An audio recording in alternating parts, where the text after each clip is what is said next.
I told Johnny before we started, but no joke, this is one of the conversations I've been most excited about because what you have done, like, it's just wild to me that you just decided to take a year off and follow mature deer around with a drone.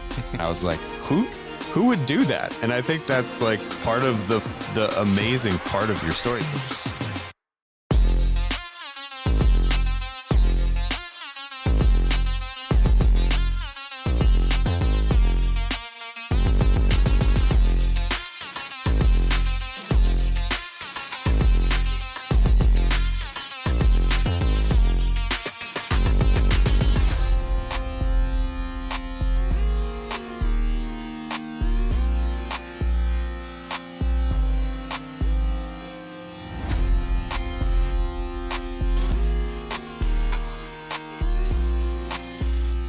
Well, welcome to the next episode of the Huntxp podcast. We're glad you're here. We're really excited about this one.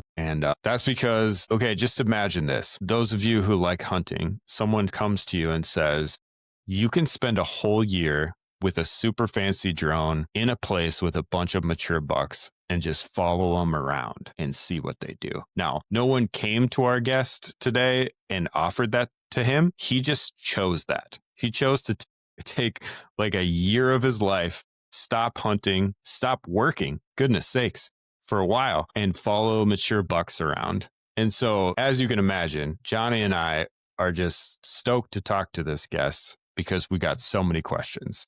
You got questions, we got questions, and this is probably a longer episode, but it is packed full of some great intel. So thanks for joining us. Johnny, how are you feeling after recording this thing or having this conversation? As you said, it's a longer episode, but I feel like we barely scratched the surface of, I think I shouldn't say that. We went deep on some things. I feel like we could have 10 episodes with Derrick and we would still have things to talk about. The guy has spent more time than anyone else ever studying whitetail deer, actual like live studying them. It's absolutely fascinating. Yeah, man. I feel like my knowledge of whitetails just kind of like ticked up in the last few hours that we recorded with him, more than probably just watching or interactions with deer. It's wild. It's fascinating. We don't have much to say to get going, so we're going to dive right into this interview with Derrick Dixon from Whitetail Research. Enjoy. Welcome to the Huntxp podcast, man. It's good to have you. Thanks for having me on, man. I told Johnny before we started, but no joke, this is one of the conversations I've been most excited about. Because what you have done, like, it's just wild to me that you just decided to take a year off from hunting and follow mature deer around with a drone. I was like, who would do that? And I think that's like part of the amazing part of your story. So please tell us just a little bit of the story of what led you to making that kind of decision and jumping in and doing that. Yeah. I mean, just this super kind of brief way of glancing over it was I was in the technology field. I initially went to university for conservation biology. Actually, I was offered a technology job outside of it. It was going to pay more money than what I was going to make. If I finished college, so it's like, well, I'm going to take that job. And so I started working there, and I dove into the tech field and did that for 5 years at a school. Actually, I worked at a school, and it was kind of funny because I would go into the lunch line and I kind of have a baby face. I'm 28. And then the cafeteria ladies, they were always volunteers like every single day. They're just parents. And they would see me and think that the high schoolers were coming. So they'd all start scrambling in the kitchen and everything's going wild. And it's like, no, it's just like, it's just your IT guy. I will literally shut down your student's account if you don't give me the adult portion of food. Like, this is going to get serious. And so that was kind of like, going through, and I learned a lot of things related to tech and video and audio and all sorts of stuff that translated over really well for me from there. But after 5 years of it, and really probably a little bit sooner than that, I started hating working in an office, and I really wasn't able to fill the actual job role title that I had. So I was in an office a lot more than I should have been. And I was just kind of doing base level stuff when I should have been doing a little bit more advanced stuff. And it was just kind of driving me insane, doing the same monotonous whatever. And I wanted to go outside a lot. I wanted to do stuff in the outdoor industry. I've always been passionate to bow hunting. Throughout that time frame, I got into wildlife photography and videography and everything. And I had drones. I had, some DJI Mavics and DJI Inspire. Then the thermal cameras started entering the equation. And I remember in 2019, I'd seen the first attachment for one, and I was like, you could definitely see deer with that thing and start tracking them. So it was like where the seed was planted. And then in 2022, Matrice 30T came out. And whenever I saw that drone, I started wigging out and told my wife I was going to buy it. I'm going to sell my truck. I have to own this drone because it does everything that I could have ever imagined. And I'm going to follow Whitetail Research. And that's like around 2022 is when I got really serious into it. And I kind of coined the name, and I started just documenting video ideas for hundreds of them. My spreadsheet's pretty ridiculous because while I was working the tech job in my office, I was probably spending a little bit more time prepping for Whitetail Research going into the future. And anyways, boss had noticed that I wasn't really fulfilling my job role, and like I needed to go do whatever I'm trying to do. And we kind of had a mutual release type situation. He had released me and kind of kicked me off of the cliff whenever I had my second kid. And it was actually right whenever I had my second kid. So it was kind of a dramatic time frame for me because I wasn't expecting it. And then he was just like, good luck, go after this. And it was in a, he was in a good state of mind when he did it. And it was more for me than really the company that I was working for or for the school that I was working for. But I didn't really realize it at the moment. I was still kind of like, well, I just had a second kid. Now I have to provide for both of them. And now I'm going to chase this dream, like this crazy thermal drone idea to research whitetail that I've been documenting for all these years. But now I have two kids. The market's kind of crazy. Can't afford a house, like all sorts of crazy things going through my mind. And yeah, that was kind of like really I had a pivotal couple hours right there where at the end of it and thinking through it and talking about it with my wife, then I just decided I'm just going to buy the drone and we're going to move home. Yeah. We're going to live off savings and anything else that I can scrap, just little stuff, construction jobs, you name it, that I can pick up on the way. From the beginning, I'd allotted about 2.5 years that I was going to be able to do this. No job except for odd-ended stuff, maybe a little bit of drone deer recovery or something related to that, trying to make money with the drone, real estate photography, etc. And just 2.5 years, full send it, see what happens. And I was 1 year deep whenever I started the YouTube channel. It took me that long to get started because I'd initially thought about starting it while I was researching, but it just didn't make a lot of sense to come out with Whitetail Research if I hadn't actually researched anything. So I felt like I needed to finish a full year and tap it out. And then once I had all of my data documented, then I could take it, cycle it back down, look at it and see if there was any connecting factors and then make content off of that. So that's why it took until June, even though the season, my season ended in January 15th, took until June for me to get all of that data collected and then harvest all the video into one location and then try to actually make content off of it. So it was pretty long process whenever you're your own statistician and your own person in the field doing research. So, but yeah, I mean, that's kind of the origin story for it all and where it came from. Dude, I think that's just remarkable. Like I've heard you say on other podcasts that if you think about it, you it's impossible to know, but you have probably observed mature bucks and deer more than anyone alive because of your commitment. Like you think about even the people who have shot huge deer or been in the woods their whole life and watched, they get a minute, maybe 5 with an animal, and you're sitting there for long lengths of time for hours on a day if I'm picking it up right. And so that's just, first of all, that's wild in and of itself for you to be 28 you said and be at that point. Second of all, to have the cojones to just say, listen fam, I got a dream, we're gonna do this. To it's like what you did, it would take a university like millions of dollars to like orchestrate a study like you did. And that's what I just think is fascinating about what you've done. Yeah, and to answer your kind of curiosity there a second ago, in terms of total hours that I've actually have documented for mature bucks only, this doesn't include does, fawns, younger bucks, and whatnot, but truly actual 4-year-old bucks and older of data that I have recorded on my spreadsheet is around 2,150 hours spent actually recording. Kind of the mindset to put that in is like you said, once in a while, as a hunter, you have those moments in time where even if you didn't kill the deer, you'd seen one for 30 seconds to a minute and a half. And that was a pretty big pivotal moment for you as a hunter. Whenever you saw that mature buck and you interacted with it, whether or not you got a shot at it, you still saw it. And that was a moment. And you can likely tell a 20 to 35-minute story just off of that one small experience. So now Yeah. imagine seeing and observing bucks for, over 2,000 hours, and how many stories and things that are kind of trapped up in your brain based off of all of that. I was Yeah. thinking and JD touched on it, but like this is something that, yeah, a university or whatever. So back up.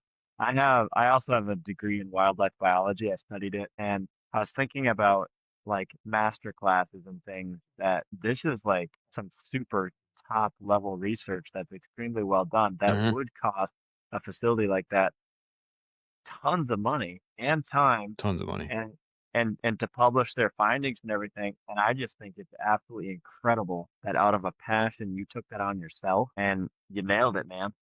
It's Yeah. incredible. Yeah. It's awesome. Yeah, I appreciate that. I want to get into those findings, but just so we don't miss the moment, I just got to tell you, your videos are freaking hilarious. I think they're so funny. Yeah. If you've not watched one of your videos, what I appreciate is you could put out like dry research findings. Like you could put out like the, PA studies that are like, here's our research. But you chose to creatively put stuff out with like little like deer commentary in the background, and like Hmm. the dude from Midwest Whitetails with a heart next to him. And it's like you leave these little like Easter eggs for the viewers. So that's a plug. If you have not seen Derrick's videos, go watch those after this Yeah. podcast. Yeah, I put a lot But more time into that than you think too. So that's just yeah, because I have well, to it's edge. appreciated. Well, I have to edge on the is it actually appropriate for, like, because I have family members that Yeah. watch this stuff, right? And then a lot of guys have their kids that watch it, and it's like, I have some jokes like this last one. I think that was probably the most inappropriate joke that I added, but it was in relation to the rut and how it's for a really short time frame Yeah. and this, that, and the other. And then I had a joke on that. It's like the worst that I've done, and it's like that's probably the worst that I'll ever do. But I have to like edge on caution for everything that I do for that, because it's like really try to make everything as family friendly as possible.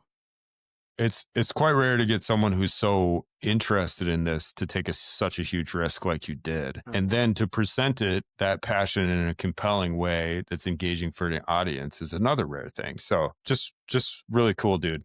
Could you give us like, top findings that you came into the study maybe with a conception of mature bucks, and then they shifted or changed? What are the top findings if someone's new to the work you've done and the revelations of Yeah, it? yeah. I mean, one of the more basic thoughts going into everything was that mature bucks, or deer in general, just they like to bed on the leeward side of the ridge. And Hmm. I think GPS collar studies have started seeing this a little bit more as well, but I definitely saw it, and a massive revealing that that just wasn't the case at all. They would bed on the leeward side of the ridge. Like, I don't know what the percentage was. I'd have to plug it in, but like in the 30s percentile. But then the other times Hmm. they're bedding kind of off on the side, and the wind is still hitting them at, across the side, or they're on the windward side of the ridge, and they're bedding facing the wind, not away from the wind. And they just start doing things that it doesn't go by the rule book in terms of bedding in relation to wind. And I think the craziest example of it that I saw, there was a north wind, and it was like a 25 mile per hour plus wind, and it was just sleeting ice. It was like 5 degrees outside, or maybe it felt like -5. I don't remember, but it was freezing cold. And the most mature buck that I'd recorded last season, he was bedding on the windward side of the ridge, and he was just facing the storm. And ice is Hmm. just battering him in the face and sticking on his antlers as I'm recording him, and he's just sitting there taking it. It's like, that doesn't make any sense. That goes against that goes against logic from, like, if you were out there in general, like, why are you bedded right there doing, like, facing this? At least turn around and tuck your head or something. No, he just sat there and faced the storm the whole time. And whenever I saw that, then I kind of took all the leeward side of the ridge things and just threw them out out the door, because it just didn't make any sense to me. Then the next thing is kind of a big revelation, was in relation to thermals. And thermals, that's probably the number one thing that I started studying last season, just that topic in general, thermals. The correlation I started noticing after quite a few weeks into research, because whenever I'm entering my data, I'm entering them. If I find one bedded in the morning, then I track all of that event, and there's about 25 to 26 variables per event. And then whenever they get up and move, then I timestamp it, and then they move, and then onwards. So then they bed back down, timestamp it, and just keep repeating that process until the end of the day, until the end of legal shooting light in most cases. what I started noticing was in the evening, across this like week and a half time frame, these deer were standing up like almost at the exact same time frame, different deer, and they were standing up really, really similar time frames. And it's because the temperature throughout that time frame was kind of peaking at a really similar time frame. So then I started paying attention to it for months, like 3 months straight, and I noticed really quickly, like, oh wow, this is a thing. I don't know what the thing is yet, but like this is definitely a thing where if you just open the weather app on your phone and you see where the temperature is peaking at the top of the day, and that's where it decides to dip over and drop by 2 degrees or something, then that's within 5 to 10 minutes of that time frame. Every mature buck was just standing up. That was the number one thing that I started noticing, and it was like that's fascinating. So then I started trying to piece together why, and I was looking at wind and then just every variable that you possibly could. And the first thing that stood out was that thermals are switching, and really what's happening in that time frame is that thermals are actually, because thermals don't just decide, throughout the day they're rising all day long wherever they're bedding, and then they just decide to drop all of a sudden. It's more of like a swirling effect that starts to take place. And then you start adding in where the sun is positioned in terms of which facing slope that it's hitting. So then you have an east facing slope rising in the morning, and the west facing is still falling throughout the day. And then in some cases, north facing slopes, they can be falling all day long, whereas the south facing slopes are going to be heated, so they're going to be rising. And then things start getting really complicated. But for the most part, at the basic level of this understanding, was that thermals were switching at this time frame across the hill country region. And whenever they would get up, it was almost as if they just had this massive advantage because thermals are just swirling all over the place, and they can just pick up scent from every single direction. And it makes them borderline bulletproof throughout that small little time frame. Pending, this is where, like, as a hunter, you kind of get a little bit of an advantage where I don't think deer are utilizing wind near to the level that we've always thought. And I can get into that in a second. As a hunter, you can utilize wind significantly to your advantage to intentionally shove your scent in directions that the deer aren't going to be traveling. And that's kind of probably one of the number one things you can do in relation to thermals. Whereas I don't think the deer are utilizing wind near to the level that we think they are. Because like in the mindset, and this is one of the third things, kind of wrapping doe bedding areas downwind, feeding sources downwind, and just really from the perspective of a deer constantly wrapping downwind of everything, everywhere he goes. From what I'd see, they're constantly intersecting trails. So if they're wanting to scent check does, they're intersecting trails all along that path. And if you think about it from a mindset of efficiency, it's one, deer they have a scent gland on their feet and they leave it on the ground. So they have ground scent that a mature buck can track really efficiently, or he could pretty much hook off of every single trail and go downwind of every single doe group all across the property, wasting tons of steps and putting himself in terrible positions all along the way doing that. Or he can just intersect those trails all the way across and scent check the ground, scent check the ground, scent check the ground. Whenever he smells something that piques his interest, then he hooks off of it, and then he starts walking. But even then, he doesn't walk downwind of that doe group if something piques his interest. He walks behind them by 30 to 40 yards, and he just walks back and forth. And he's scent checking the ground, trying to figure out which doe it was, and also trying to figure out whether or not, I'm assuming, this is me being theoretical here, and I'm assuming that he's also trying to figure out which one she is and whether or not she's at that level of, peak estrus that he needs to continue to try to lock her down. And if she's not, then he just hooks off of it, walks back to his trail, and continues on to his track. Wow. That's super interesting. Yeah. Let's just the thought of like, yeah, well, I was gonna say that the thought of like, to assume Buck knows where bedding area is. Buck is just gonna walk, like you said, on the downwind side of it, just like along the edge of the fringe, just waiting to get a whiff. But if I understand this correctly, you're saying he's walking these trails, just intersecting them as he goes, and as he goes and intersects them, he's just then checking each trail, hits something, and then adjusts from there. Is that correct? Am I understanding that right? Yep. Yeah, correct. And then as he adjusts from there, once he hits something, if he continues down that doe trail that is kind of off of his main trail that he's making on his own, and it doesn't pique his interest anymore, then he just turns around and walks almost right back to exactly where he left off and just continues on to his trek. So I'm picking up a few things here. You would then advise from that finding that if you're going to pay attention to something or try to game plan what a mature buck's going to do, you should preference assuming that he's going to try to intersect as many doe trails as he can over, or maybe pay more attention to that than putting himself downwind of a known doe bedding area. right? Yeah. That's kind of the big takeaway is Yeah, like, no, maybe you're not. yeah, and it's worth noting in terms of doe bedding areas, because one belief system is that whenever they're on their morning travel route or evening travel route, then they wrap downwind of a bedding area to check it. Hmm. I haven't hardly ever seen a buck wrap downwind of a doe bedding area and check it on a morning travel route. But whenever does are bedding back down, 8:30 a.m. to 10 a.m. somewhere in there, then I have seen them bed downwind of them in some scenarios. Not all the Hmm. time. That's not a greater than 50% thing, but I have seen them bed intentionally downwind of a group of does. Well, it looks intentional. I don't know if it is or not, but you would have to think that it is from the perspective of they think there might be a doe and estrus in that group. So versus bedding off of them and then coming back and scent checking the ground, I can just bed in a pretty good location off of them downwind and scent check her Hmm. that entire time potentially. But yeah, no, I haven't made a massive correlation with that one yet either. Yeah, the intersecting trails though, that's a massive ordeal. And I think a lot of people have started noticing this as well, where mature bucks just don't travel on doe trails pretty often. If you see Right. those doe trails that Hmm. are essentially, you have a feeding source kind of up at the top of a ridge, and then moving down the ridge, you have these very long, straight, semi-straight lines that are moving up to the top of the ridge. More than likely, those are going to be doe trails, kind of linear, vertical trails. And intersecting those trails all the way around let's say there's a feeding zone at the top, that's going to be your buck trail if you can find it. Hmm. And it's going to be more subtle because there's not as much traffic on it. Yeah, and I don't think this is something that's intentional. I just think that it's just how mature bucks are wired or something.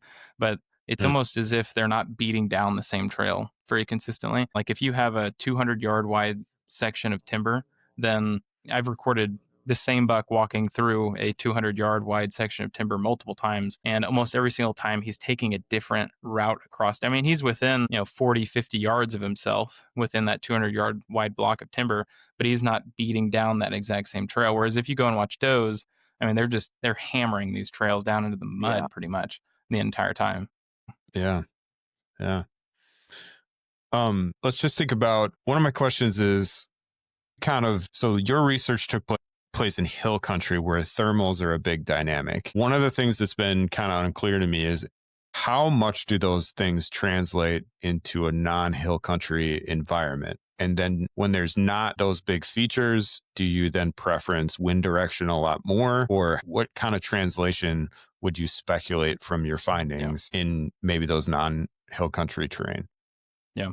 No, I think that especially as a hunter, you're going to have to majorly preference wind direction at that point, because in hill country you can utilize the wind to your advantage to shove your scent into locations that deer literally cannot travel, and that it Mm-hmm. makes you unbeatable at that point as a hunter.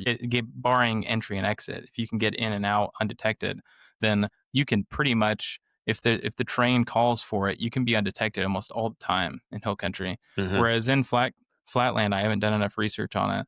I would have to assume that wind direction would play more of a role in that. But at the same Yeah.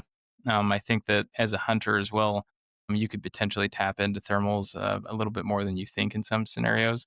And I think that micro topographical features are pretty important to deer. Like there are some features that are so subtle that you can kind of halfway pick it out on topography. But until you Mm-hmm. walk into that location, you realize like, oh wow, this actually does drop 45 feet, kind of all around in that area. And it makes kind of a little bit of a ditch or a bowl or something in that location. Whereas on topography, it's such a wide expanse of an area that doesn't stick out that big. I think that in those scenarios, you're going to be utilizing those thermals more than not. Like I've seen with some examples, and whenever I went down to Alabama and I did a flight, there was this really wide, flat field, but it just kind of made this big, long ditch right down the middle of it. And inside Mm-hmm. of that ditch was a long stretch of timber, and on the outside of it, it was kind of like, I think one side may have had CRP or something, and the other side was a kind of a big clear cut into the nature. And it was in the morning, so all the thermals and everything it was all kind of pulling down into the bottom of that location. And just so happened, all three of the mature bucks that were bachelored up that day were all down in the bottom where the thermals were pulling. And the terrain features, they were not steep at all, but there was enough terrain feature to cause it to drop. Now, if you're in a situation where it's just like absolutely like as flat as the eye can see, then now that's a different, that's there, because there's like Yeah. flat land where it's like kind of flat, and then there's like Yeah. Mm-hmm. actually flat land, and like actually flat land, then wind direction is probably going to play a massive role. And really, at that point, bow hunting in general is probably going to become a lot more difficult, especially if there's not a lot of timber around that you can utilize. But yeah, no, in a situation where you have kind of flat land where there's still a little bit of rolling hills to it, and there are some micro topographical features, then I think that they still utilize thermals more than people think. You All right, mentioned Derek, go you with me on a mentioned journey. Oh, go ahead, can I Johnny. say something? Oh, Yeah, you mentioned Mhm. yeah, I think everyone kind of knows maybe, or most people know, like deer seem to move in the morning, right? Deer seem to move, before dark. Did you find anything in particular about, you said like when the thermal started to rise, the deer all stood up. Like what was like midday movement like? Did you find that it was mostly around that time when the thermals did that, or did you find any other patterns about like midday movement? yeah. So midday movement, the only time that I made a correlation with deer making a dramatic change on midday movement, and this is where things get like a little bit weird and potentially interesting, is whenever the wind shifted. And I know Hmm. that that completely goes against everything I just said, but I don't think that they were making that shift because of the wind direction entirely, if that makes sense. Because what you would think traditionally is if you had a buck that was bedded in a location and say it's south wind and it shifts all the way around to a north wind and he makes a move off of that, he's readjusting for his bedding location. And then he beds back down, he beds down for 3 hours, and then he gets up for his evening movement. Throughout that time frame, he probably readjusted because he wanted to make his bedding location better due to the wind direction. That's kind of what I Hmm. entered it thinking. And that's what I entered it actually wanting to record. And I was able to record it. But the day that I recorded it, he was bedded on a thermal hub and he was on a south facing slope and the wind was coming from the south. So he was on the windward side of the ridge in a thermal hub. And wind was 5 miles per hour, 4 miles per hour or something. And it shifted around 12:30. It shifted around to a west wind, and then rapidly, big cold front moving in from the north, shifted to a north wind, 15 miles per hour. And he had stood up right around whenever it shifted all the way to the west, and he started to readjust. And he wrapped around the south side of that. He went down to the creek bottom, and he wrapped around the south side of that ridge that was moving down that he was originally bedded on and went north and walked technically into the wind. He was so far down in a creek bottom, though, I don't think he was being affected by the wind. Made it up to an area and he bedded back down. So whenever I saw that initially, it was, well, wind shifted, therefore he readjusted his bedding area and it put him in a better bedding location. Traditionally, he would have been bedded in a thermal hub on a north wind on the leeward side of the ridge at that point. So he was already in the best location for that wind going into it, but he still made an adjustment based off of it. So why did he do that? And that was the first example I had. So then I started recording every wind shift and paying attention to all of them in the middle of the day.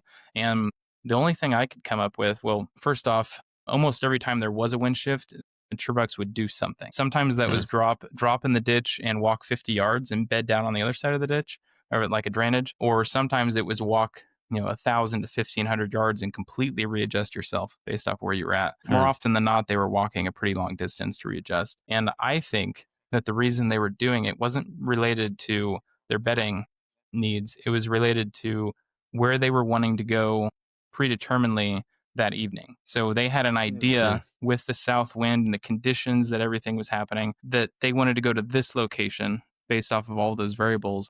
And then now this volatile 15 mile per hour, much harsher cold front moved in, which 15 mile per hour wind it is disturbing to thermals and in terms of how they react. And he had realized that this location wasn't going to work for those conditions and variables. So he had to relocate because of that. He wasn't relocating to better his bedding area. He was relocating to ensure that his evening travel route, he was going to continue to be undetected throughout that time frame, I think. Wow. Man, that's fascinating stuff. So let's do this. Go on a journey with me. I'm going to Illinois to the journey. Come with me on a journey.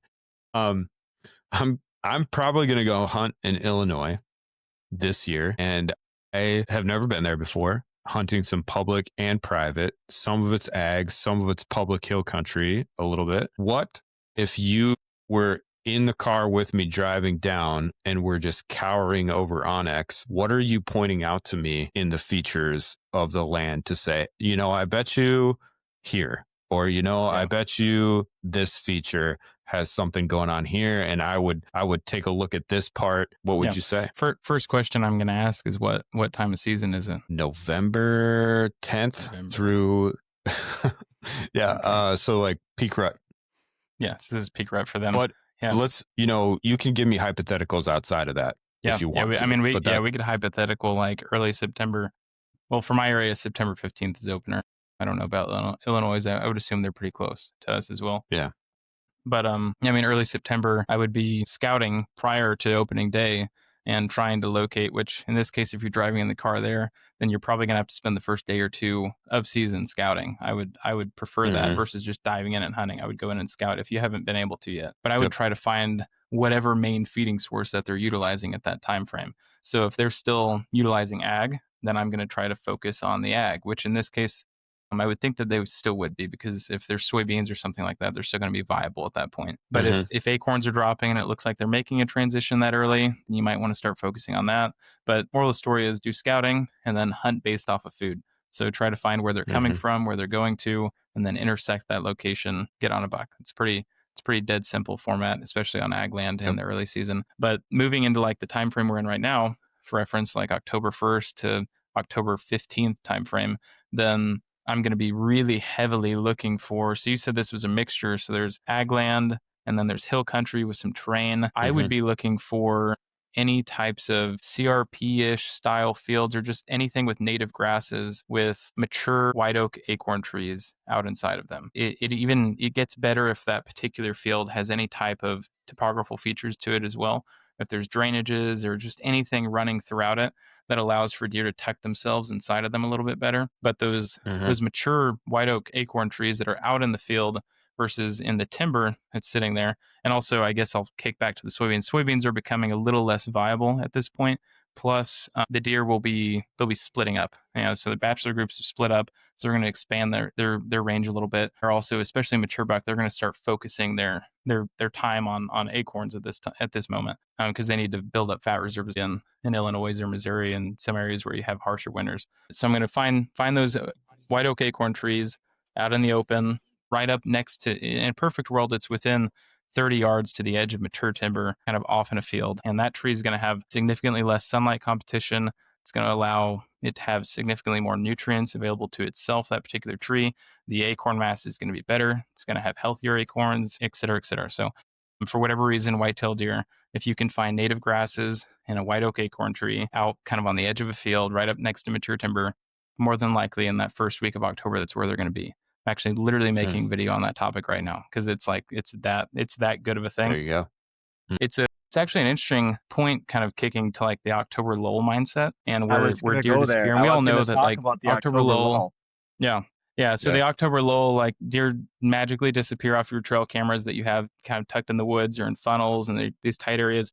And you would be amazed how long and how safe a mature buck will bed off on the edges of these native grass fields. I mean, like right now, I guarantee you I could go out to most properties, fly up. I wouldn't even look at the timber. I would just look for any field that has any minor topographical features and a white oak acorn tree sitting on the edge of it. And there will be a mature buck bedded within 50 yards of that. I mean, it's just, it's very, very interesting. Now, barring pressure, like if your house is at the top of that hill and then that's where your white oak acorn tree is, might not have one within 50 yards, but in a mildly unpressured area, then you'd be surprised how often they'll bed in that type of situation. But anyways, then you kind of move into like the pre-rut time frame.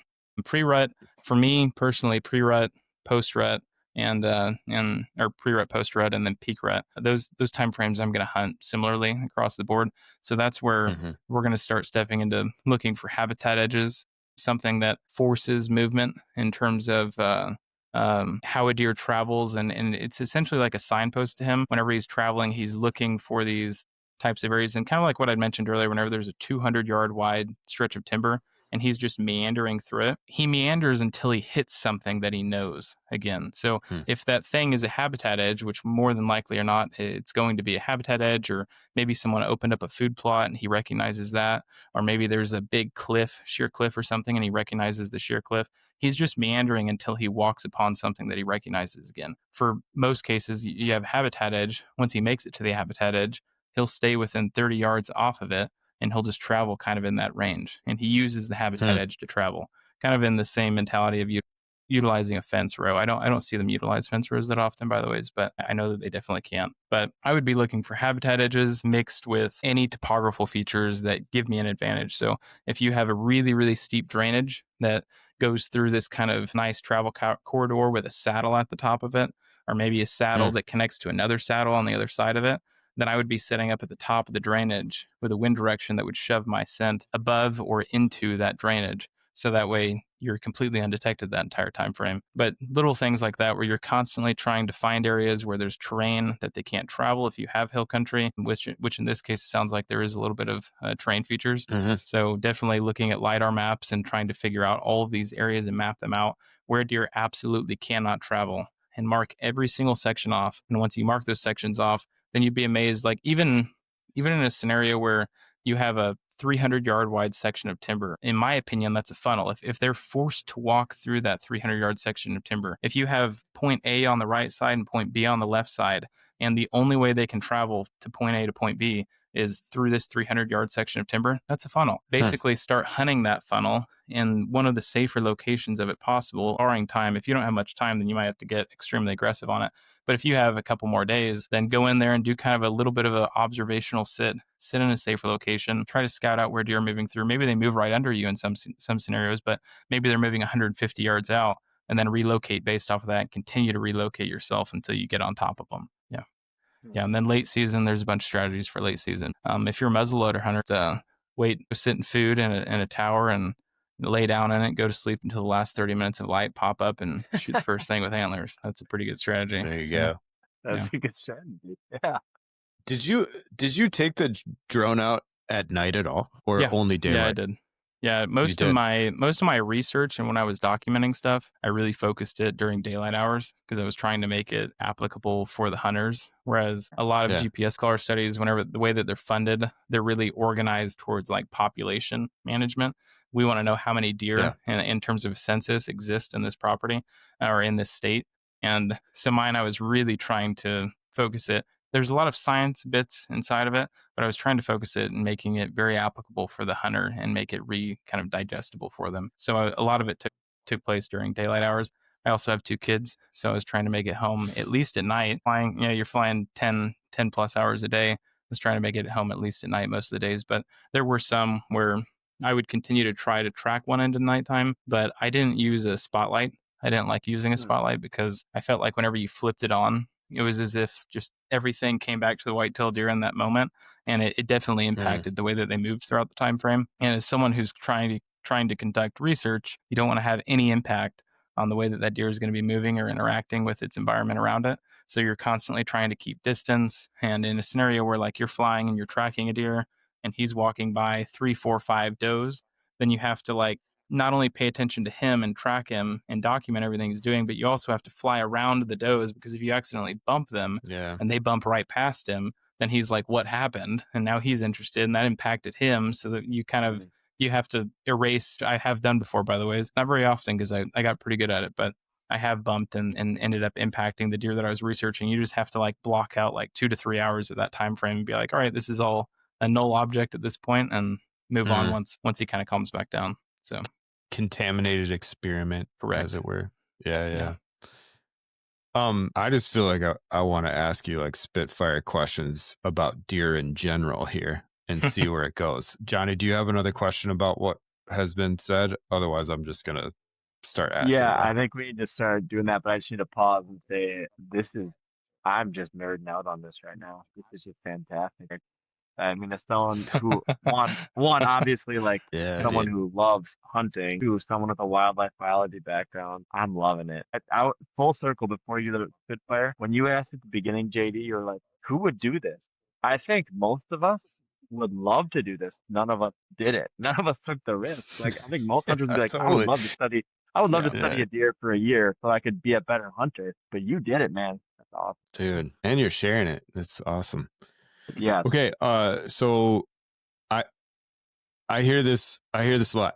That buck just went nocturnal, and there's this kind of like throwing up my hands, like I'm never gonna see this buck again. Clearly, this buck hides in the bushes all day and then creeps out like a gremlin at night past my trail cams or not past them. Yeah. Is that a thing at all, or what did you observe in terms of? So I've never, and technically GPS collars have never seen a buck that's like truly a nocturnal animal. They're always Mhm. making a move in the morning and a move in the evening, almost always. But Yeah. I will say this year, actually, literally yesterday, I was flying out and I've been recording most deer. They're all, like I'd said earlier, they're kind of out on the edges of fields and they're hanging out in that area and they're browsing on acorns right now. That's where most of them are. They're hitting the most mature, healthy oak trees that are dropping acorns.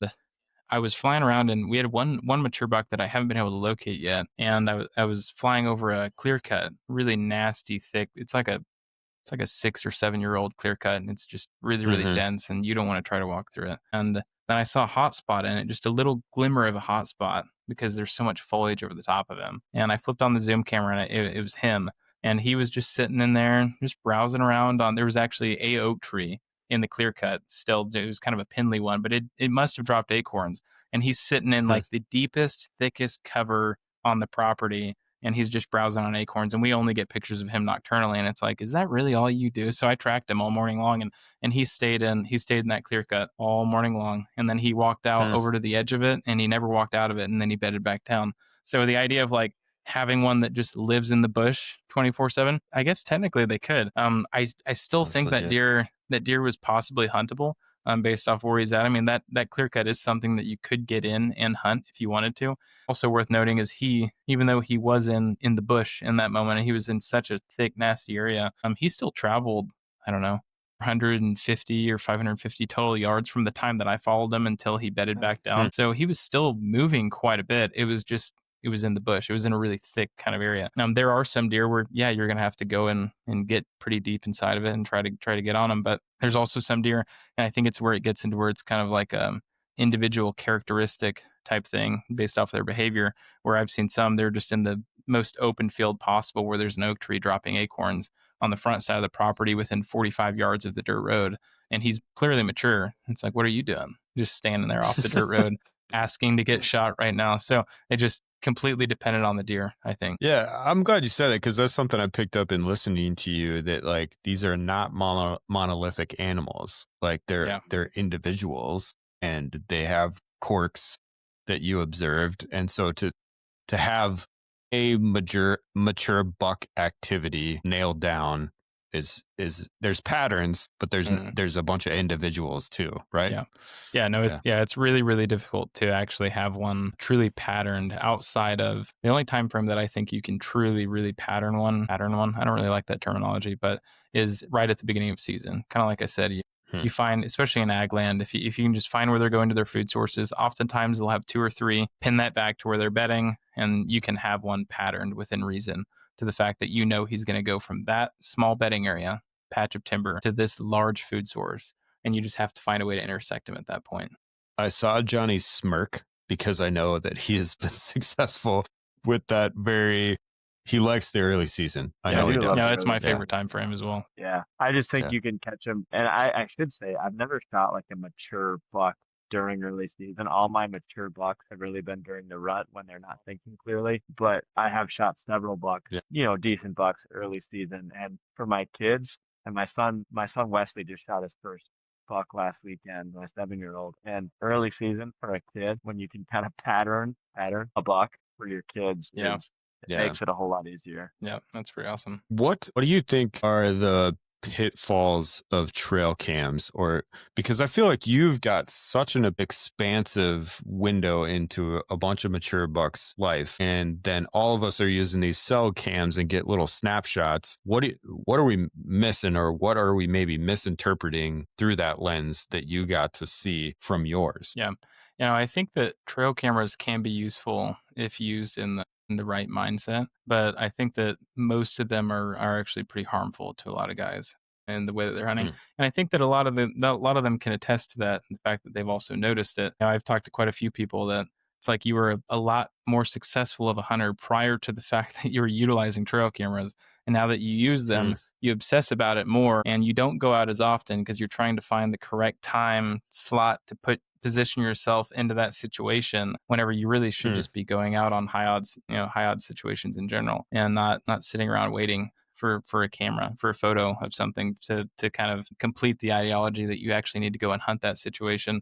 So yeah, I mean, one of the cooler shots that I have is an image where the trail camera had taken a photo and there was like 2 or 3 does inside of the image and just within 35 yards total of that trail camera, there were around 30 deer. And if you think about that from the perspective of, which it was late winter at that time frame, and there was a ton of acorns on the ground. That's why there were that many deer condensed and just moving through as a group through the woods, which is pretty unique. And also this area is a little overpopulated. But moral of the story is the trail camera only took a picture of 2 deer in that instance. And if you think about it from the perspective of you at your house, and let's say this evening, you get a picture on your phone and maybe you have 5 trail cameras out and you get one picture this evening and it has 2 does on it. What kind of starts rolling through your mind in that moment? It's probably, the woods must have been dead this evening. And then maybe you're trying to piece together why that was. And the fact that deer just weren't on their feet, particularly on this day versus yesterday. I got 5 photos and one of them was on my mature buck, but he wasn't on his feet today.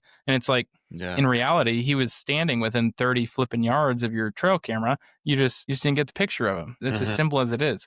So, and that happens so many more times than you think and realize. And also just from the perspective, and I think they're coming out with trail cameras that might be better at this. I might test them, like 360 ones where they walk behind, they just literally walked behind your tree. You just didn't get a picture of them in that situation. Yeah. I don't know. It's very difficult to put a lot of stock in terms of what you're seeing. Where I think they are useful and where you can apply them is, one, you can utilize them for inventory. So if you're a private landowner, you can inventory your deer that way, and be pretty effective. But the other thing you can do, I think, is you can start to piece together a story of not patterning the deer, but starting to try to understand his actual behaviors. Like we mentioned, deer are they're individualistic, and the 2 extremes of deer behavior that you have is you have one that's kind of, he's ballistic and he makes really long treks all throughout the season, even in early season all the way in the late season, just consistently battering his body down and traveling all over the place. So if you have a large section of property or private property, or maybe you only have 40 acres, make friends with all of your neighbors and see if you can start running cameras on there, or vice versa. Maybe they already run cameras, just become their friend. If you're getting pictures of this deer and he's at point A and then he's a mile and a half away at point B and just kind of flipping all over the place across the property, then he's a very mobile buck in that moment. And that makes him extremely huntable. Whereas in a situation, if you have a buck and you can start honing in on him, you made a joke about the guy who's done it before, Bill Wink, where he had honed in on a deer so much that he realized he was just living in this 30-acre patch of timber. It may be different numbers, but very, very, very small patch of his property. And he had recognized the fact that this deer was extremely sedentary, and he loved his home range, and he decided he wasn't going to move out of it hardly at all. And I've seen that with the drone. That's definitely something that can happen. The smallest home range I recorded last year, I estimated it to be around 80 acres. And in that situation, if you can start to piece together the story that deer actually is sedentary, then you realize you can't go into his home, his little 80-acre home, or his, maybe even put a berth around a 120-acre home. You have to hunt the fringes of it and try to get him making a mistake. Because if you try to go into his home, likely it's going to be in relation to a thermal hub or something that's extremely advantageous for him, or he wouldn't be there. So if you try to go into it, you're likely going to mess it up. There's some instances where you could get away with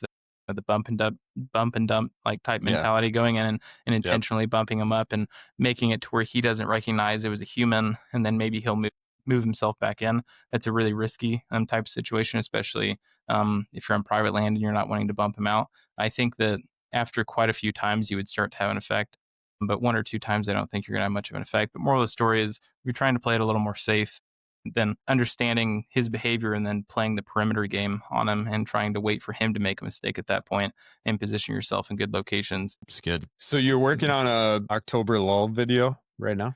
Yeah, I mean, I'm actually just gathering content for it. I don't know that it's going to be. It might be my next video. I've been doing a lot of stuff in relation to entry and exit as well, like on that ag property.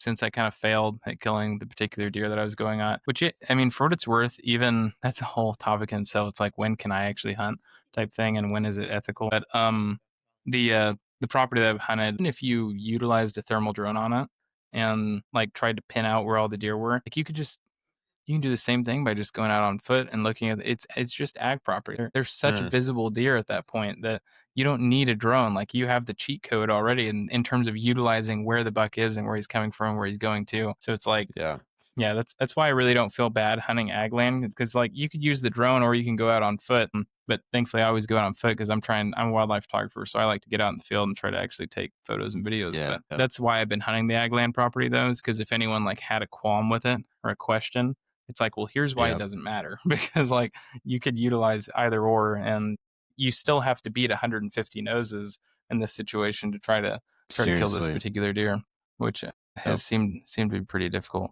But yeah, no, I've been looking at now that I've slowed down on hunting. I don't know that I'm going to hunt much on that property again, but I've been having a guy go out on an e-bike and intentionally bump the deer out of different food sources. And then I've been watching the next day to see how that affected them day 2. And like, did all of the deer come back? And in particular, we've been trying to find mature bucks and intentionally bump them out of that location. And then see what they do with pressure. Yeah, and see what they do with pressure and if they come back, because it's a pretty low pressure area already. And from what I've seen, a lot of them, honestly, they come back within 30 minutes to 45 minutes. But the biggest question really was if they come back the next day, like in the morning or the evening. And still got a little bit more recording to go for that. But yeah, it's been pretty interesting though. I would imagine that the findings for that would speak to the effectiveness to a bump and dump scenario. Because if you find pretty compelling evidence that they're just coming right back into their home range and their key bedding areas, that would probably motivate. I know that would motivate me, particularly if I'm going to a new area or something, to kind of just wreck it for everybody else and just trudge around until I find something. Yeah, and I feel like that topic's going to be high pressure dependent as well. You go onto a property that a property that's really heavily pressured, then I don't know those deer are going to come back within 30 minutes. Like I can't guarantee that. But on a low pressure property, especially ag land where there's tractors and UTV, all this stuff that's constantly going on, they're so used to pressure already and noises and stuff and humans, and they're able to see them constantly. Like in that area you're going to in Indiana where there's ag and then kind of a little hill country, maybe timber butted up against it. Those deer are going to be very used to everything around them, all the human pressure that's going on around them constantly. So it's not going to play that big of a role whenever you bump them in that setting, I would think. Did you know that you can use AI to become a better hunter? Here's what you got to do. Our team at Huntxp has built a custom AI. We call it Crockett. And it is the combination of the power of AI and the collective wisdom of hunters for many years mashed up together and put right in your pocket, right in the field where you can level up your hunting game. You can ask it things like, what's the best broadhead setup for my situation? What's the best day to hunt this week?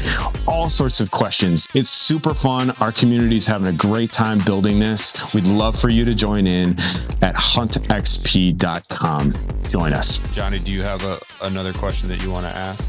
I have not if it's time one or not, but it's the experience you're talking about, the trail cam that's not telling the whole picture firsthand last year. My rifle buck last year, I didn't, like, he was kind of inconsistent, but I was like, oh, he showed up this day at this time on this wind, whatever. Well, opening morning of rifle season in Wisconsin, I never would have had a picture of him, but he walked 15 yards away from my camera and I shot him at 20 yards. But you wouldn't have known that if you weren't out in the woods. And so I think the danger of the trail camera is, especially the cell camera, and I use them, but I think the danger of it is you choose not to hunt based on a picture or a non-picture, whereas you just need to be in the woods. Like, you need to be out there hunting if you can, because like you said, you might get a picture of 2 does, but there's like a mature buck 30 yards away. And in my case, I wouldn't have even saw a deer that morning based on my camera, but I shot a mature buck.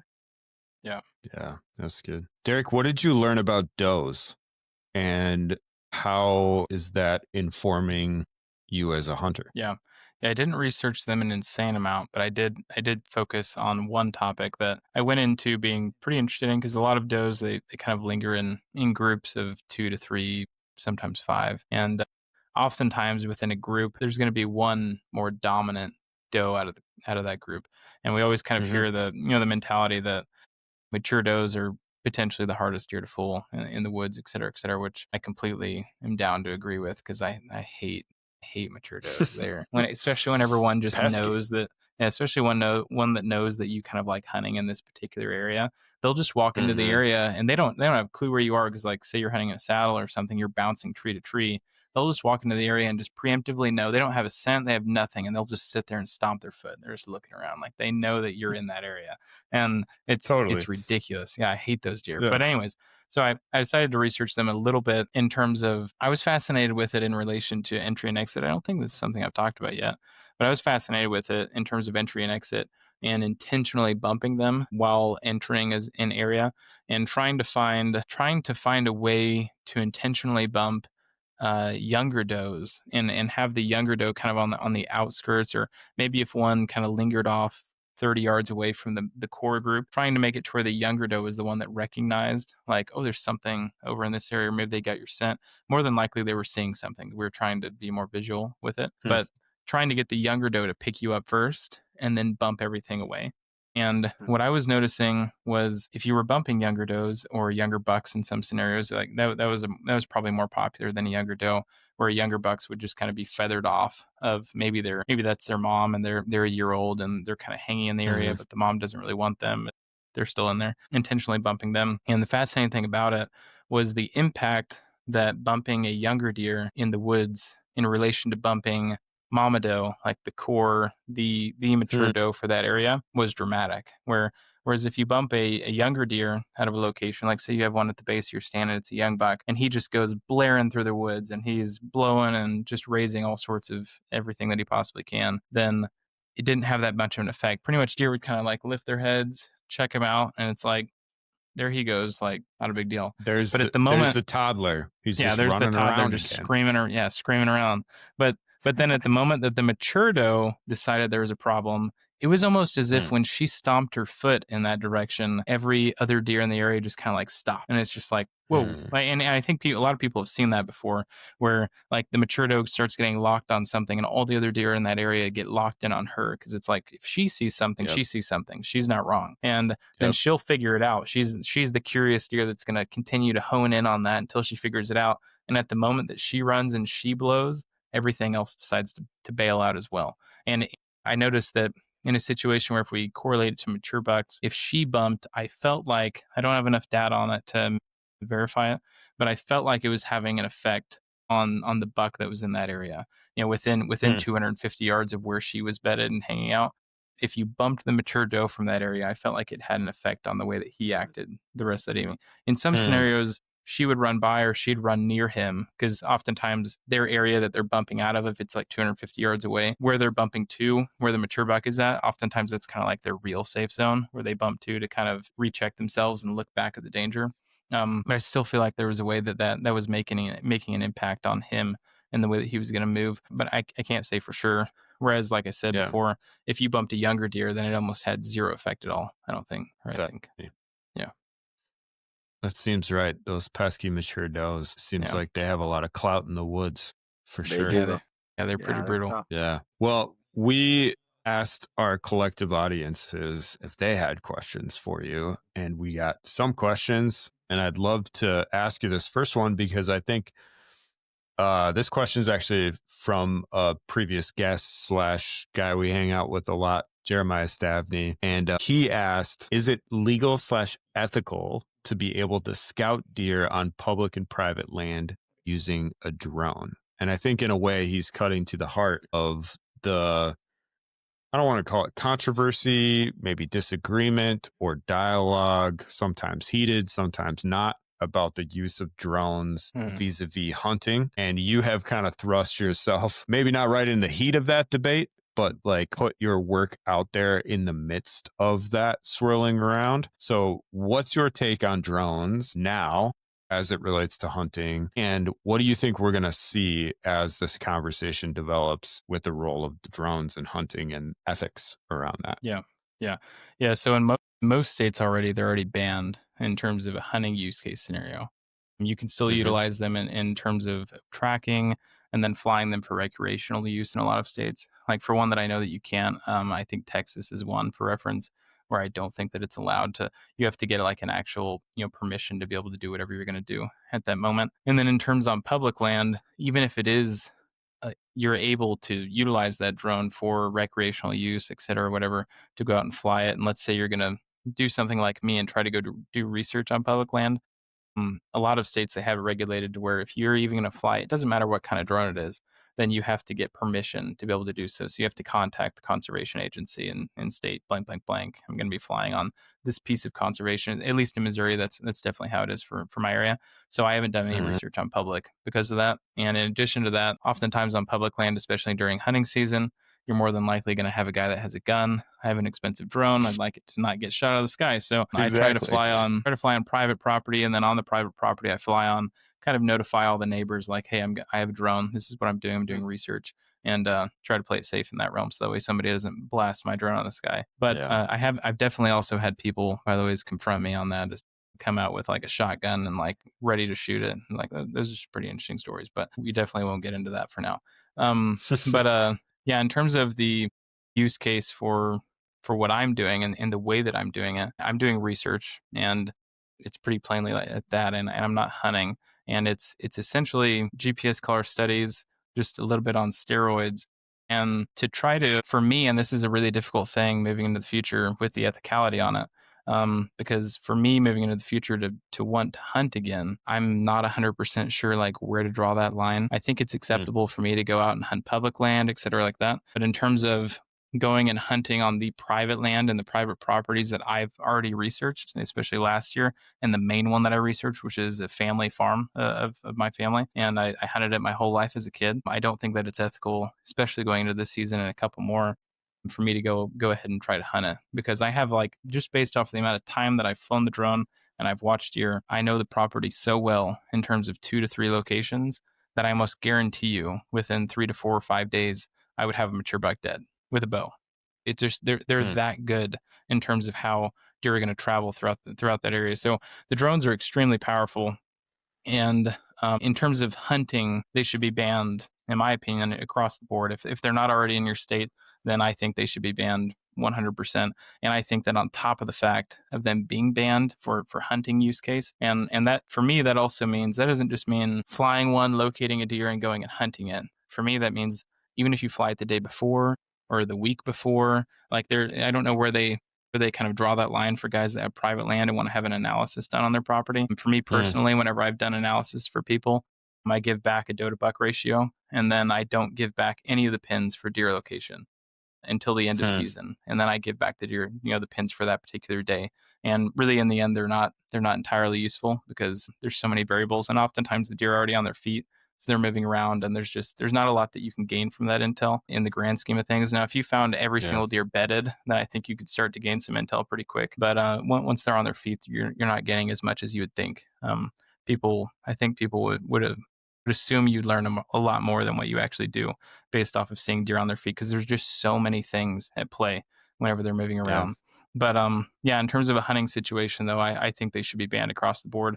And then on top of that, I think that the punishment for whenever you're caught in a situation, because there's definitely people already in the country doing something to this nature, that I think the punishment should just be skied through the roof. I don't know what you make it. Thankfully, I'm not involved with that at the moment, but I think that it should be you should be held to a very high standard in terms of what that punishment is going to be if you decide to try to fly a drone and then go and locate it and kill it based off of those conditions. Yeah. Do you think with where the drone technology is at and where it's advancing, if we don't ban drones for hunting, that it'll become exponentially easier for anyone to go pick up a couple $100 drone and do what you just described?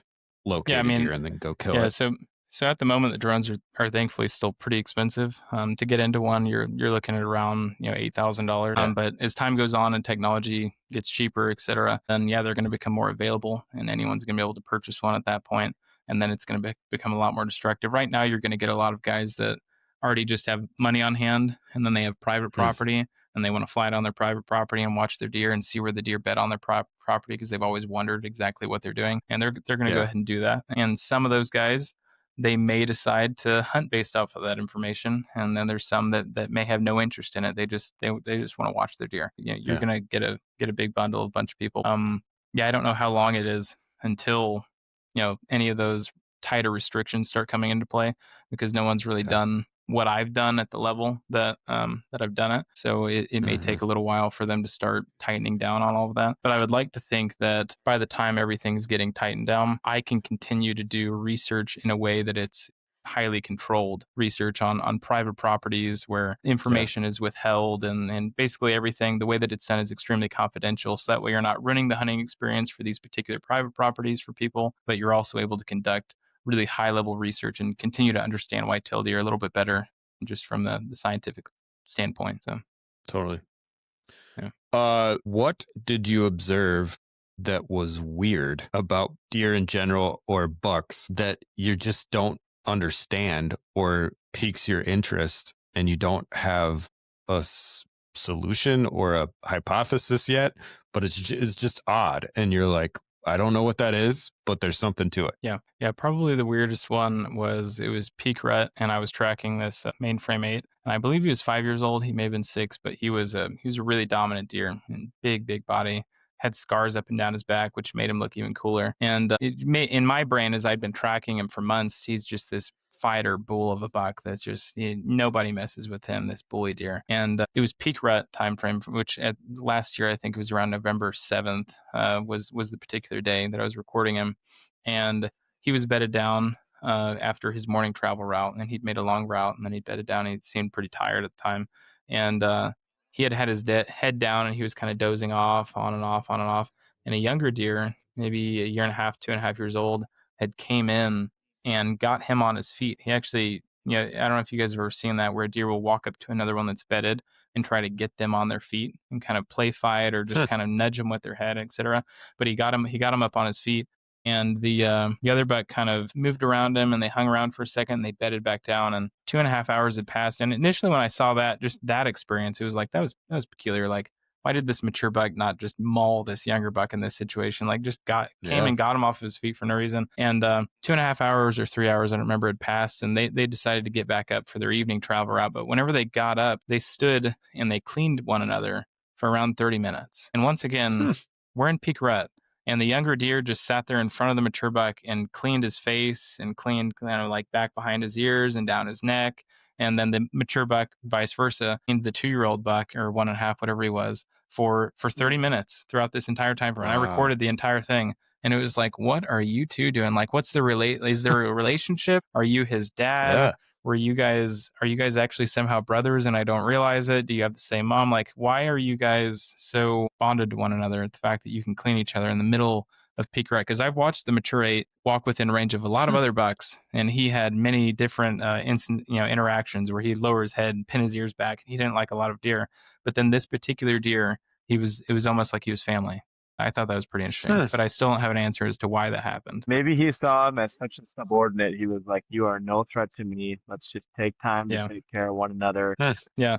But I've seen him. I've seen him come across, groups of two, which is not uncommon in the rut, where younger bucks are kind of still trailing one another and hanging out together. And I've seen him walk through groups of younger bucks and pin it, just absolutely seem like he's going to run them over if they don't move out of his way. And then this deer walks in and they're just like best friends. It's like, okay, that's interesting. That's wild. Sorry if I've missed this, but do you plan to publish something based on your findings, like something very formal? Yeah, like peer-reviewed literature. Yeah. I actually do it at some point. I'm working with a couple different universities and different people that have been in the biology world of things in peer reviewed literature for whitetail deer. Actually, one of them, one of the biggest names in it all, though, he had said that it would be really cool for you to pursue peer reviewed literature, but at the same time, I think you just broke peer reviewed literature for the whitetail world. He's like, I think you broke it because is what you've just done, just kind of in a really dumb way, because like the guys at MSU Deer Lab and Auburn and Georgia and all these different places, what they've done is really amazing. And to think that my 6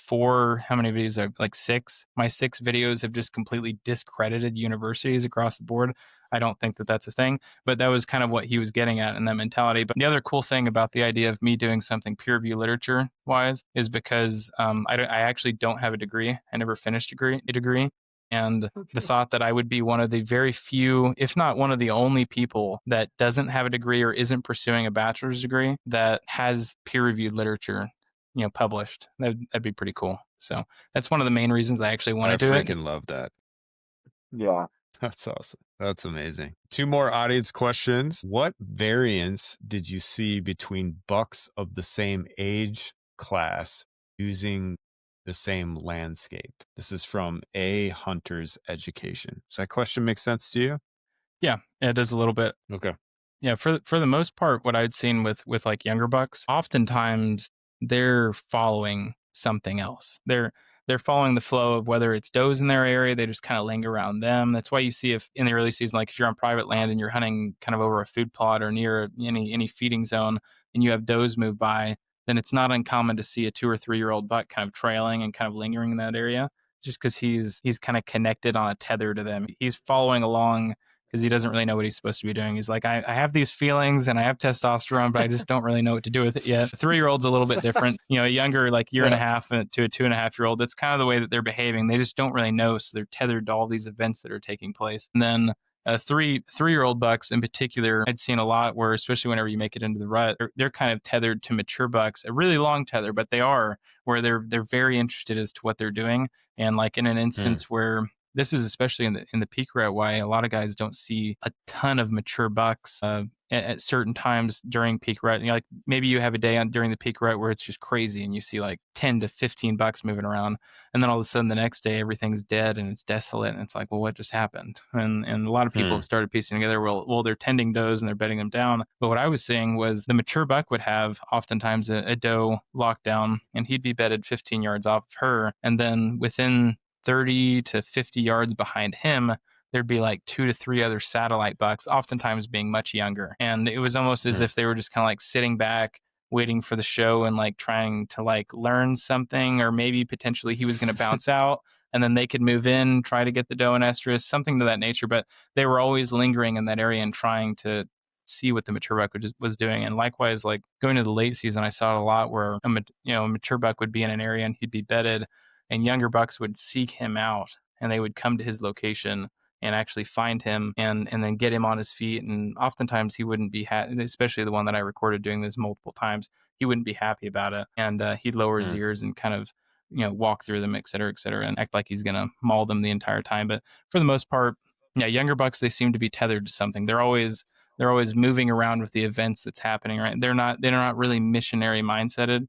Whereas the older buck gets and to where they're actually truly breeder bucks, 3 years old and up, then they're going to be a lot more missional in terms of how they travel the landscape. They're being very intentional with their travels and their treks. Whereas the younger buck is just meandering and he doesn't have a clue what he's doing. Nice. This next question you might need to explain to me because I don't get it, but it seems like it might be an inside joke. Okay. Boost Daily says, ask him if he still loves Cal. LOL. What does that mean? I do still love Cal.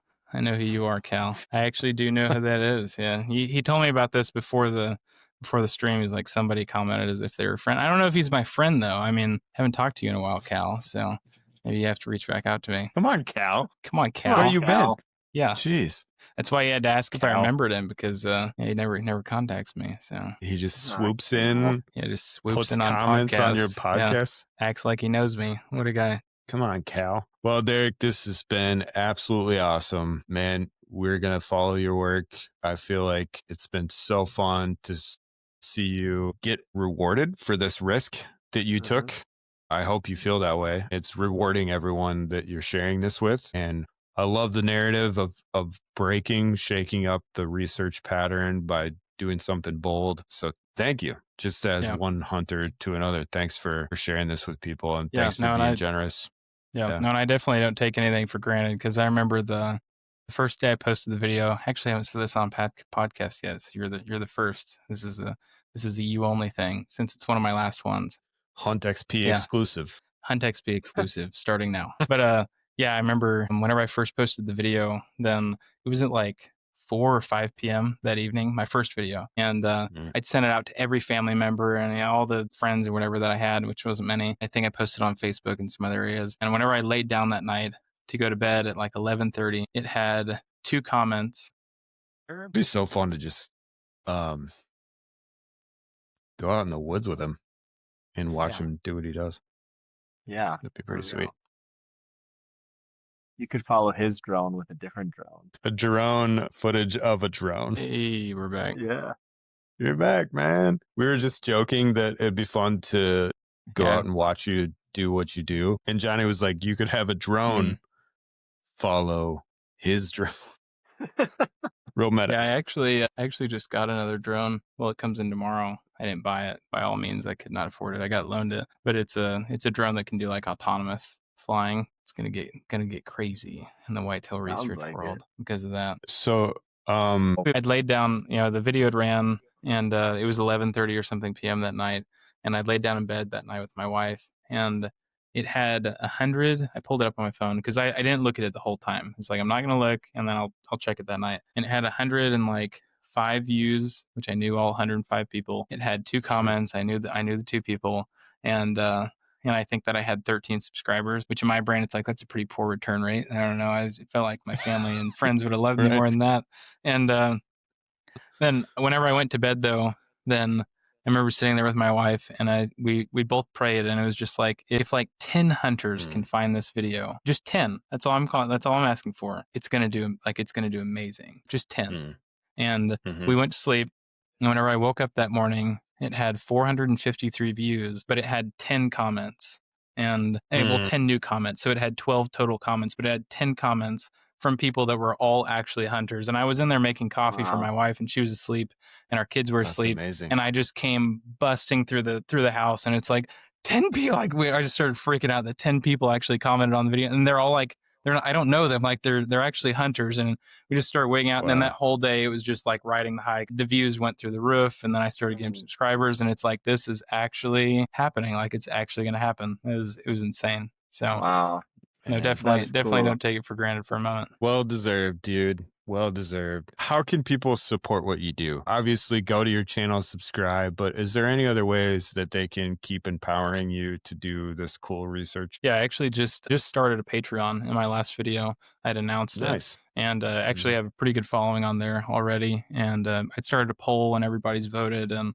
we voted on the first video that I'm going to do on there. But that's probably, in terms of supporting beyond YouTube and beyond subscribing and being a viewer and liking, make sure you like the videos, or dislike them if you dislike them, I guess. But yeah, that's probably the number one way. And really, the Patreon, it's just going to have a lot of the extracurricular things that I'm not going to be posting to the main channel, because I feel like anything I put, and maybe I don't need to put myself in this box, but I feel like I do, for whitetail research, it has to be like whitetail research oriented. So anything that doesn't fall within those guidelines to me, I'm trying to put in different areas, and that's kind of where the Patreon is. I'll be putting a lot of extra things in there, and then I'll do private property breakdowns and all sorts of different stuff like that, and also look at my tech gear and whatnot that I use if anyone's interested in that, and maybe some other stuff with like live Q&As and randomness. But that's the main thing. Patreon, which is just Whitetail Research, and everything, all socials, websites, whitetailresearch.net, everything's just Whitetail Research across the board. So great. We'll get those links from you and try to put them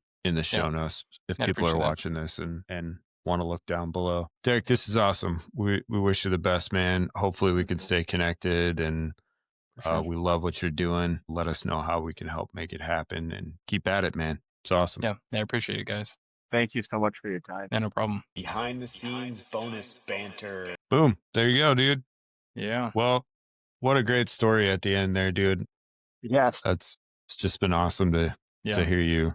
Yeah, no, that was one of the craziest things. Yeah, just man, I cannot explain like the emotion on my wife's behavior whenever it happened as well, because it was just like, well, I'd hyped this up for so long, to especially her. I mean, she's with me every single day, and she's really one of the few people that like actually believed in what I was doing. She knew my full vision on it. Whereas a lot of other people and my family members and whatnot, they're kind of viewing it like, well, you're going out and flying a drone and watching deer. Like, what's so amazing about this? There's nothing crazy about it. And it's like, but she knew. Do something with your life, Derrick. Do something with your life. Yeah. And I'm like telling everybody, it's like, you don't understand. Like, no one has ever done this ever in the history of time. Like, no one has ever researched an animal, especially white-tailed deer, with a thermal drone to this level, especially. Like, there's probably people that have done things, but not to this level. Like, you don't understand how amazing it'll be. And no one, it just didn't click with hardly anybody except a couple people.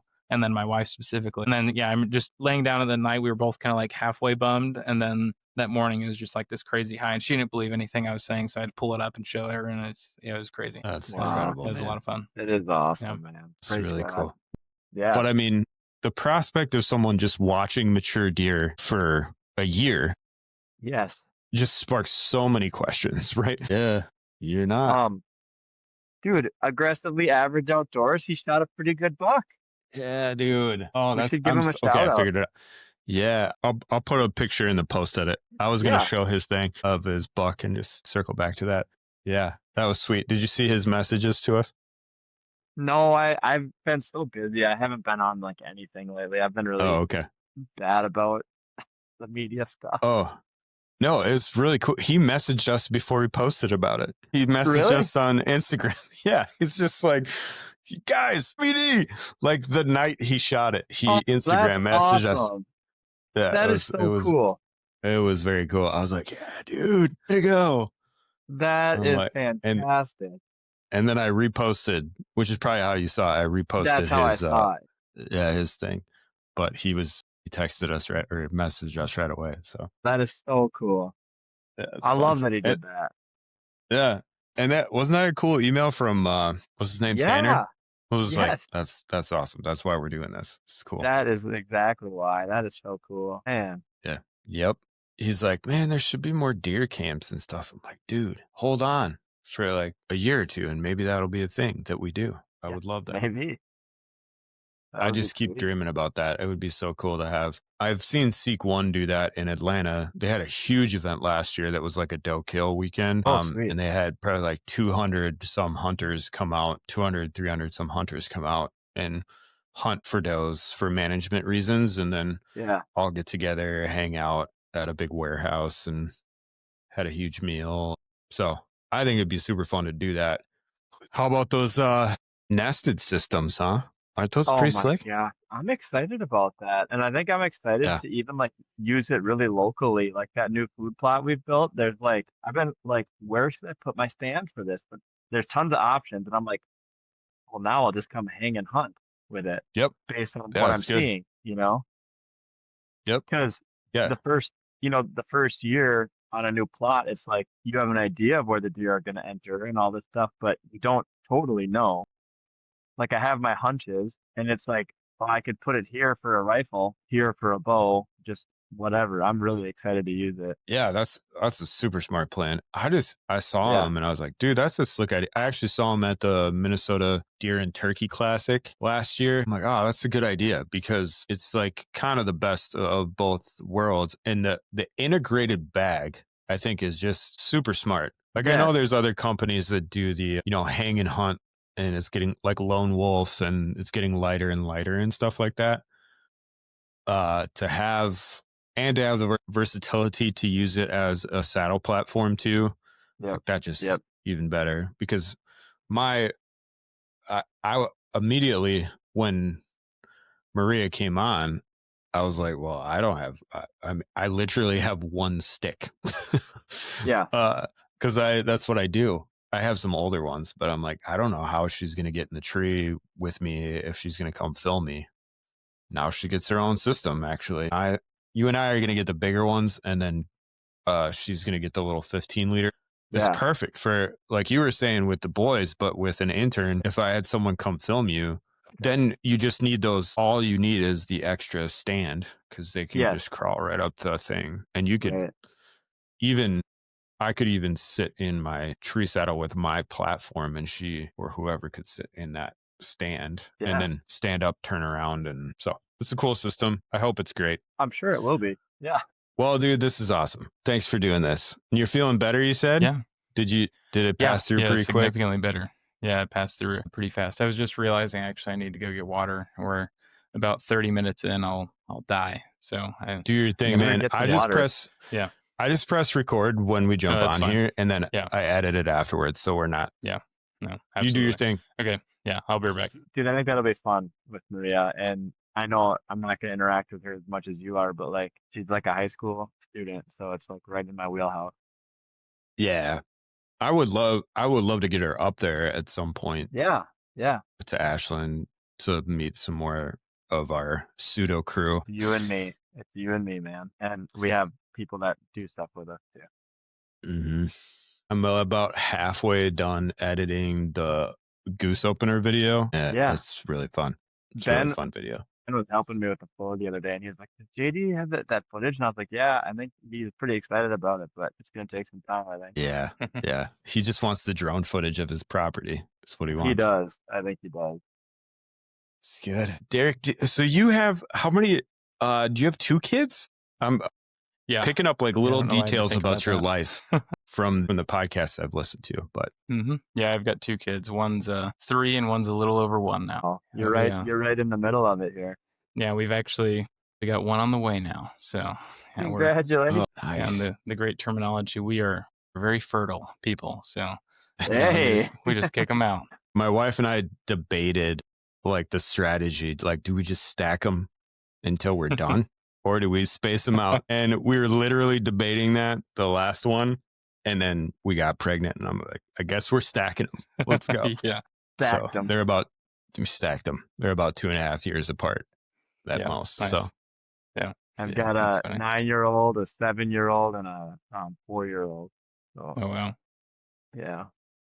And so then I got space them properly. Yeah. Look at you. I'm no longer Johnny's a lot more precise. Yeah. No, we definitely didn't try hard enough. So evidently now everyone's close together, which is cool because I mean they're all gonna grow up being probably best friends, and then kick them out of the house all at the same time, and it's like, all right, moving on. Yeah, I'm just kidding. Yeah, that'll be cool. I won't move on. Yeah, that'll be cool. Congratulations. Yeah, thanks. Can you solve this mystery before we start? Are you based in, or where are you? I am. Okay. Yep. Cool. I feel like I couldn't tell if you were trying to be elusive about that for like privacy reasons or. Yeah. I generally just say like Ozark Plateau, just because a lot of the properties that'll end up showing on YouTube, if somebody wanted to, they could. I mean, they could fine tune it at some point, but I mean, it's not like I've recorded anything over. I mean, there's one deer I've recorded over 170 inches. But I'm on that property so much that like if you try to go to that property to poach, it's like you're gonna run into me. So and I've got a thermal drone, so like I'll see you before you see me. So I was gonna say that's a tough one to poach with your skills. Yeah, that one would be tough to poach. But I try to keep all the properties that I do pretty confidential though, so that way even in some cases I'll do a property and then if I use that example on YouTube, I just mimic that exact same type of terrain across onto a different property. That way people don't see it, whatever. Anyways. Good stuff. Well, you got any questions for us or our tack to your approach? You've been on like a tour to podcast, so you're probably like ready to rock with this stuff. I think I've done 41 now, so dear Lord. I've really been kicking them out. Yeah.